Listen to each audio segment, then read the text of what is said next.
मोहतरम नाजरीन, अस्सलाम वालेकुम रहमतुल्लाहि वबरकातुहू। आप देख रहे हैं परवास टीवी। परवास टीवी खबरनामे में आप तमाम का खैर मकदम है। तो आइए खबरों का आगाज करते हैं आज के हिस्से मुबारक से।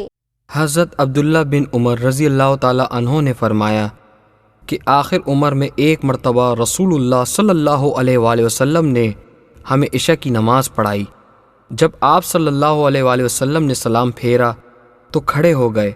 फरमाया कि तुम्हारी आज की रात वो है कि इस रात से 100 बरस के आखिर तक कोई शख्स जो ज़मीन पर है वो नहीं रहेगा। सही बुखारी किताबुल इल्म सफ़ा नंबर 99। आगाज खबरें से डालेंगे आज की सुर्खियों पर।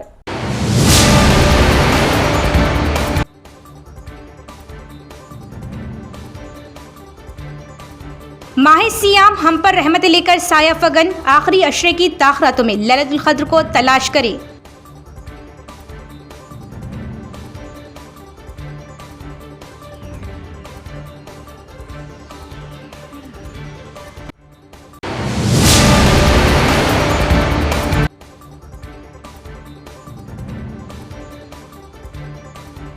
पकवान गैस का बहरान, खवातीन परेशान, मर्द हजरात बीवियों से खौफजदा। ब्लैक मार्केटिंग को रोकने के लिए इन्फोर्समेंट ओहदेदारान की छापामारी।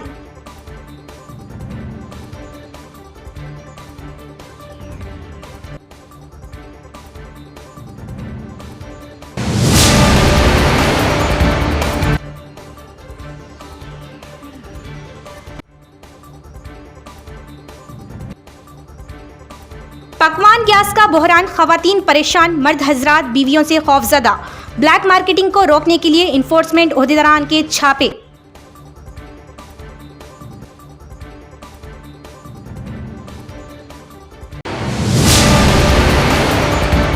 अब खबरें तफसील से। इंटरमीडिएट इम्तिहानात का पुरअमन तौर पर इख्तिताम हुआ। इंटरमीडिएट सेकेंड ईयर के इम्तिहान के आखिरी रोज 398 तलबा गैर हाजिर रहे।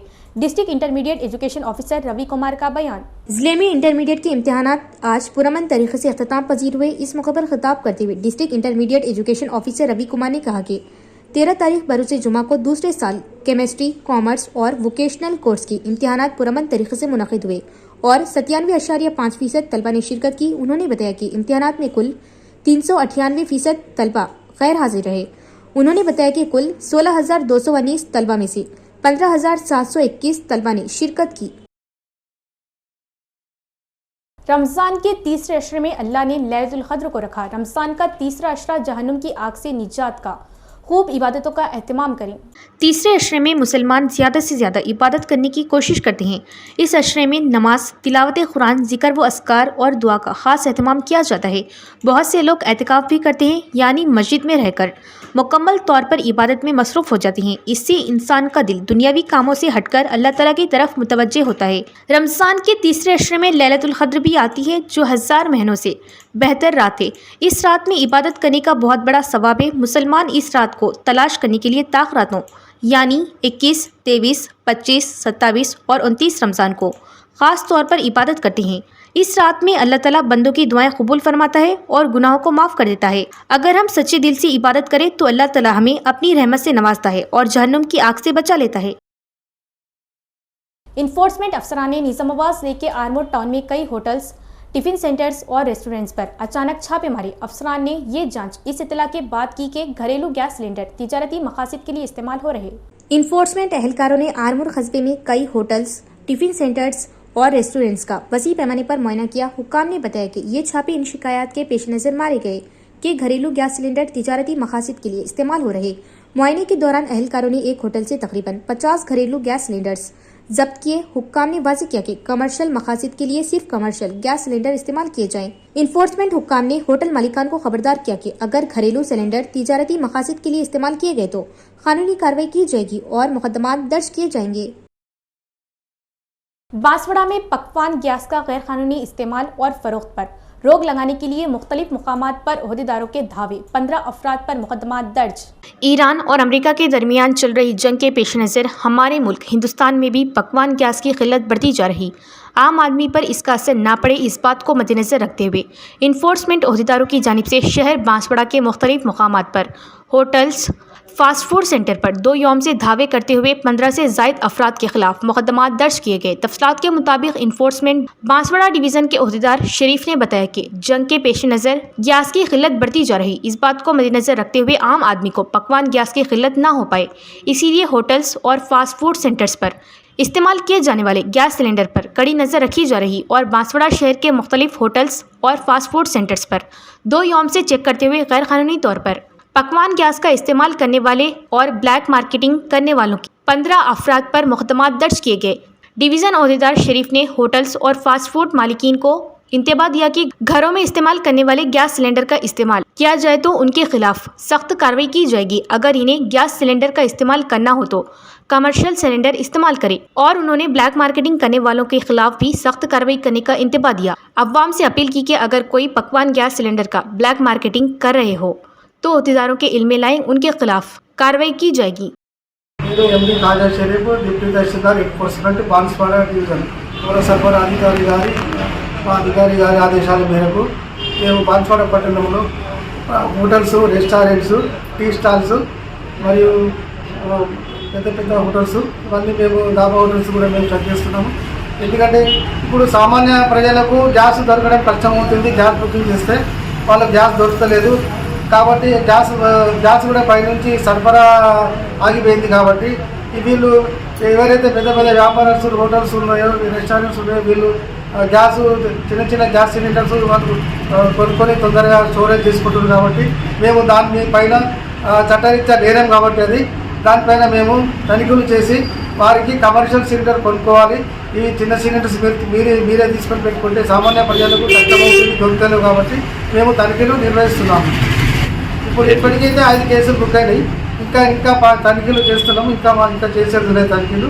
5 सिलेंडर डीईओ अशोक कुमार ने कहा कि 10वीं जमात के इम्तिहानात के इनेकाद के दौरान कोई वाक़या पेश न आए, इस बात को यकीनी बनाने के लिए वसी इंतजाम किए गए। तलबा वक्त पर 1 घंटा पहले इम्तिहानी मराकज़ पहुँच जाए और अगर वो मुकर्ररा वक्त के बाद पहुँचे तो इन्हें इम्तिहानी मराकज़ में दाखिल होने नहीं दिया जाएगा। डीईओ अशोक ने शहर में कलेक्ट्रेट ऑफिस में डीईओ चैम्बर में मीडिया से बात करते हुए इस महीने की 14 से 16 अप्रैल तक होने वाले 10वीं जमात की इम्तिहानात के बारे में बताया। इस मौके पर बात करते हुए डीईओ अशोक ने कहा कि जिला भर में 144 इम्तिहानी मराकज़ कायम किए गए। उन्होंने कहा कि कुल 24,500 तलबा इम्तिहान लिखेंगे। इम्तिहानी मराकज़ के लिहाज से 6 फ्लाइंग स्क्वाड, सिटिंग स्क्वाड, हर इम्तिहानी सेंटर के लिए 1 सिटिंग स्क्वाड और इन्विजिलेटर्स का तकर्रुर किया गया। उन्होंने कहा कि इम्तिहानी मराकज़ में 1 ANM और 1 आशा वर्कर के साथ तमाम बुनियादी सहूलियात फराहम की गई ताकि तलबा को किसी किस्म की मुश्किलात का सामना न करना पड़े। उन्होंने कहा कि इम्तिहानी मराकज़ में CCTV कैमरे भी नस्ब कर दिए गए और पुलिस सिक्योरिटी का इंतजाम किया गया और इम्तिहानात के दौरान ज़ेरॉक्स सेंटर्स को बंद रखा जाएगा। उन्होंने वाज़ेह किया कि तलबा 1 घंटा पहले इम्तिहानी मराकज़ पर पहुंच जाए और इन्हें सुबह 9 बजे इम्तिहानी मराकज़ में दाखिल होने की इजाज़त होगी। अगर कोई तालिब इल्म नागुरेज़ वजूहात की बिना पर ताख़िर से आता है तो इसे 5 मिनट की छूट के साथ सुबह 9:05 तक इजाज़त दी जाएगी और इसके बाद आने वालों को इम्तिहानी मराकज़ में दाखिल होने की इजाज़त नहीं होगी। उन्होंने मशवरा दिया कि तलबा, ANM, आशा कारकुनान और कोई अहलकार सेल फोन या इलेक्ट्रॉनिक आलात को इम्तिहानी मराकज़ में न ले जाएं। उन्होंने कहा कि तलबा बगैर किसी खौफ के इम्तिहानात अच्छी तरह लिखें। उन्होंने तलबा के वालिदैन से भी कहा कि वो तलबा पर दबाव न डालें। 144 సెంటర్లను ఏర్పాటు చేయడం జరిగింది. ఈ 144 సెంటర్లో సుమారు 24,500 మంది విద్యార్థులు పరీక్షలు రాయబోతున్నారు. ఈ CSDOలకు అందరికీ కూడా ఆనరబుల్ కలెక్టర్ మేడం యొక్క ఆధ్వర్యం లోపల మీటింగ్ తీసుకోవడం అనేటటువంటి జరిగింది. ఆ మీటింగ్ లోపల ఆనరబుల్ కలెక్టర్ మేడం గారు స్ట్రిక్ట్ ఇన్స్ట్రక్షన్స్ ఇవ్వడం జరిగింది. ఎగ్జామినేషన్స్ను ప్రశాంత వాతావరణం లోపల ఏ చిన్న తప్పు జరగకుండా పరీక్షలు నిర్వహించాలని చెప్పి ఇన్స్ట్రక్షన్స్ను ఇవ్వడం జరిగింది. మరియు CSDOలు అందరూ కూడా సెంటర్స్ను ముందే విజిట్ చేసుకొని అన్ని వస్తువులు అనేటటువంటివి ఉన్నాయా లేవా అనేటటువంటి విషయాలన్నింటినీ కూడా ఎన్షూర్ చేసుకోమని చెప్పి సూచనలు గౌరవ కలెక్టర్ మేడం గారు ఇవ్వడం జరిగింది. అదేవిధంగా మండల విద్యాశాఖ అధికారులకు కూడా ఇన్స్ట్రక్షన్స్ను SSC పబ్లిక్ పరీక్షలను ప్రశాంతంగా నిర్వహించడానికి ఇన్స్ట్రక్షన్స్ ఇవ్వడం జరిగింది. అదర్ లైన్ డిపార్ట్మెంట్స్ DMHO కావచ్చు, DPO కావచ్చు, మున్సిపల్ కమిషనర్ కావచ్చు, పోస్టల్ డిపార్ట్మెంట్ కావచ్చు, పోలీస్ కమిషనర్ ఆఫ్ పోలీసు వీళ్ళ అందరికీ కూడా వాళ్ళ డిపార్ట్మెంట్స్ కూడా SSC పబ్లిక్ నిర్వహణ లోపల అందరూ కోడ్ని సమిష్టిగా పనిచేసి పరీక్షలను ప్రశాంతంగా నిర్వహించాలని సూచనలను గౌరవ కలెక్టర్ మేడం గారు ఇవ్వడం జరిగింది. అదేవిధంగా ఈ అన్ని సెంటర్లలో కూడా మౌలిక వసతులను కల్పించడం జరిగింది. ఫర్నిచర్ కావచ్చు, ఎలక్ట్రిసిటీ ఫెసిలిటీ కావచ్చు, డ్రింకింగ్ వాటర్ ఫెసిలిటీ కావచ్చు, ఇవన్నీ కూడా ఎన్షూర్ చేసుకోవడం జరిగింది. సిట్టింగ్ స్క్వాడ్స్ను కూడా అన్ని సెంటర్స్లో కూడా సిట్టింగ్ స్క్వాడ్ను ఏర్పాటు చేయడం జరిగింది. ఈ సిట్టింగ్ స్క్వాడ్స్ ఎడ్యుకేషన్ డిపార్ట్మెంట్ కాకుండా అదర్ డిపార్ట్మెంట్కి సంబంధించినటువంటి సిట్టింగ్ స్క్వాడ్ను ఏర్పాటు చేయడం జరిగింది. स्टेट सीड डेवलपमेंट कॉर्पोरेशन के चेयरमैन अनविश रेड्डी ने कहा कि सुर्ख जवार की इमदादी कीमत का फैसला मरकजी हुकूमत को करना चाहिए, लेकिन जिले के एमपी धर्मपुरी अरविंद क्या कर रहे? उन्होंने किसानों पर जोर दिया कि वो सुर्ख जवार और हल्दी को उस वक्त तक जखीरा करें, इमदादी कीमत तक पहुंचने के बाद फरोख्त करें। स्टेट सीड डेवलपमेंट कॉर्पोरेशन के चेयरमैन अनविश रेड्डी ने शहर के कलेक्ट्रेट ऑफिस में एडिशनल कलेक्टर किरण कुमार की सदारत में लाल जवार की इमदादी कीमत पर ओहदेदारों के हमरा मीटिंग की। इस मौके पर मीडिया से बात करते हुए स्टेट सीड डेवलपमेंट कॉर्पोरेशन के चेयरमैन ने कहा कि इस बात को यकीनी बनाएं कि कीमत 3,800 रुपये है, जबकि मौजूदा कीमत 3,500 रुपये है, जिसकी वजह से किसानों को 500 रुपये का नुकसान हो रहा। उन्होंने कहा कि सुर्ख जवार के काश्तकारों को इमदादी कीमत के हुसूल में गुज़िश्ता चंद सालों से मुश्किलात का सामना है।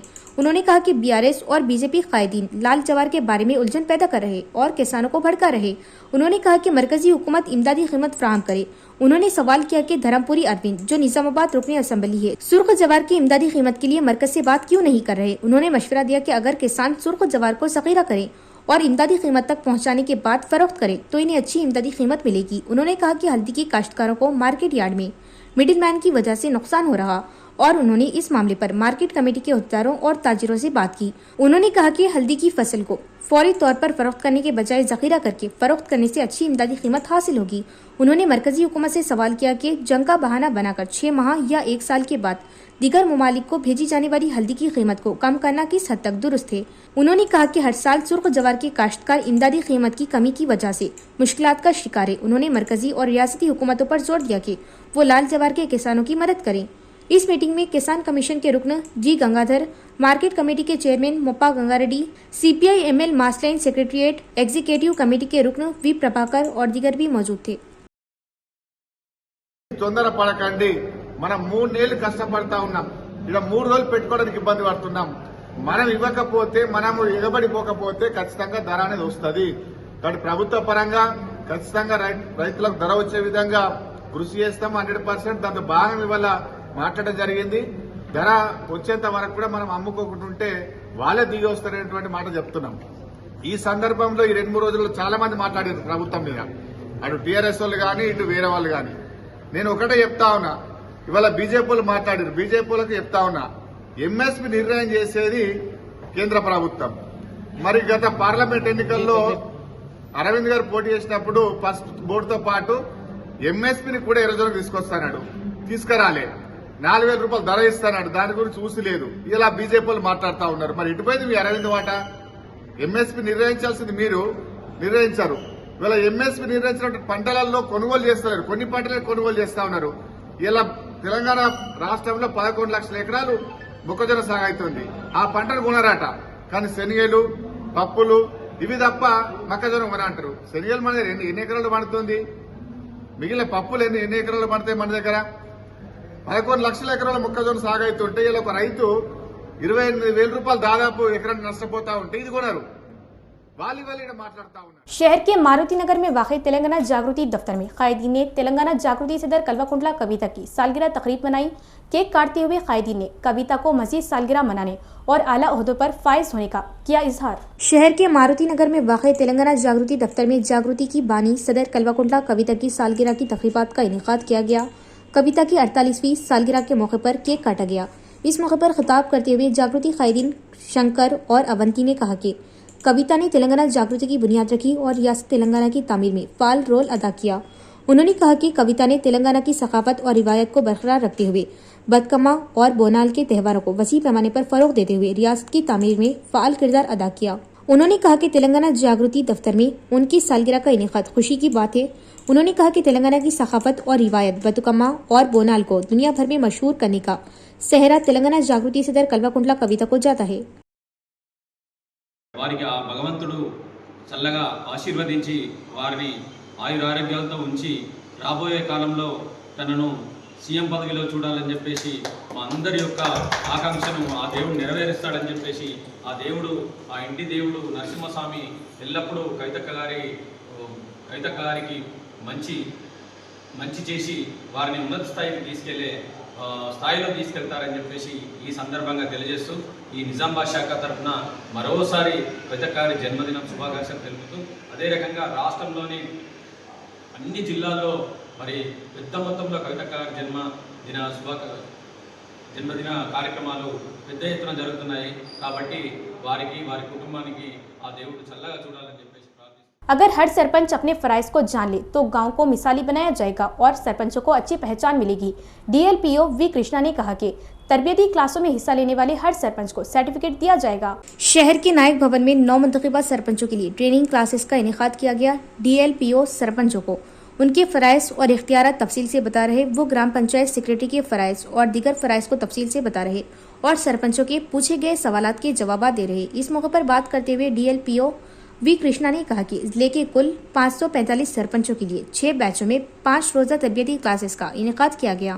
हर बैच के लिए 5 दिन है। उन्होंने सरपंचों पर जोर दिया कि वो गाँव में अपने फ़राइज़ को सही तरीके से अंजाम दे और मॉडल गाँव बनाए। उन्होंने कहा कि इस तरह सरपंचों को अफवाह में अच्छी पहचान मिलेगी। उन्होंने कहा कि सरपंचों की तरबियती क्लासें जो 19 जनवरी को शुरू हुई थी, आज जुमा 13 मार्च को खत्म हुई। तेलंगाना के निजामाबाद जिले में खौफनाक सड़क हादसा, 4 अफराद हलाक जबकि कई मुसाफिर जख्मी। तेलंगाना के जिला निजामाबाद में एक अफसोसनाक सड़क हादसा पेश आया। इंदलवई मंडल के गन्नाराम के करीब कौमी शाहरा पर रात तकरीबन 2 बजे एक ट्रैवल्स बस बेकाबू होकर उलट गई। इस हादसे में 4 अफराद हलाक हो गए जबकि कई मुसाफिर जख्मी हो गए। इतलात के मुताबिक हैदराबाद से 22 मुसाफिरों को लेकर नागपुर जा रही बस अचानक हादसे का शिकार हो गई। वाक़े की इतला मिलती ही करीब के टूल प्लाजा के अमले ने फौरी तौर पर जख्मियों को सरकारी अस्पताल मुंतकिल किया। हादसे में हलाक अफराद की शनाख्त मंजूश और ऋषि के तौर पर हुई है, जो मां और बेटे बताए जा रहे। एक और मुतवफ़ी की शनाख्त बेंगलुरु के रहने वाले अब्बास के तौर पर की गई, जबकि चौथे शख्स की शनाख्त अभी तक नहीं हो सकी। पुलिस ने इस सिलसिले में मुकदमा दर्ज करके हादसे की वजूहात की तहक़ीक़ात शुरू कर दी। पुलिस के मुताबिक हादसे के वक्त तमाम मुसाफिर नींद में थे और इब्तिदाई जांच में तेज रफ्तारी को हादसे की असल वजह बताया जा रहा। इख्तिताम से कबल एक नज़र डालेंगे आज की सुर्खियों पर।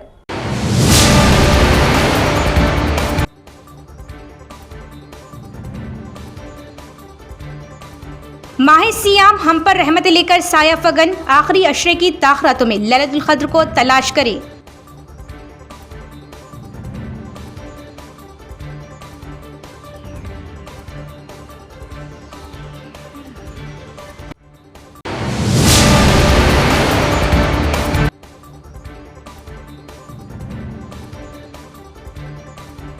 पकवान गैस का बहरान, खवातीन परेशान, मर्द हजरात बीवियों से खौफजदा। ब्लैक मार्केटिंग को रोकने के लिए इन्फोर्समेंट ओहदेदारान की छापामारी।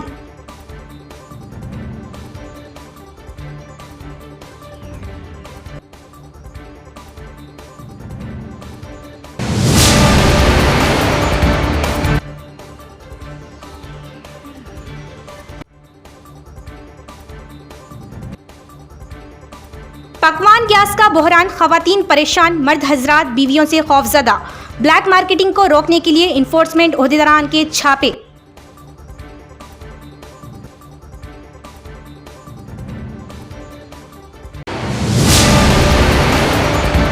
तो ये थी खबरों की तफसील। इंशाल्लाह मज़ीद खबरों के साथ फिर मुलाकात होगी। तब तक देखते रहिए प्रवास टीवी। अब दे इजाज़त, अल्लाह हाफ़िज़।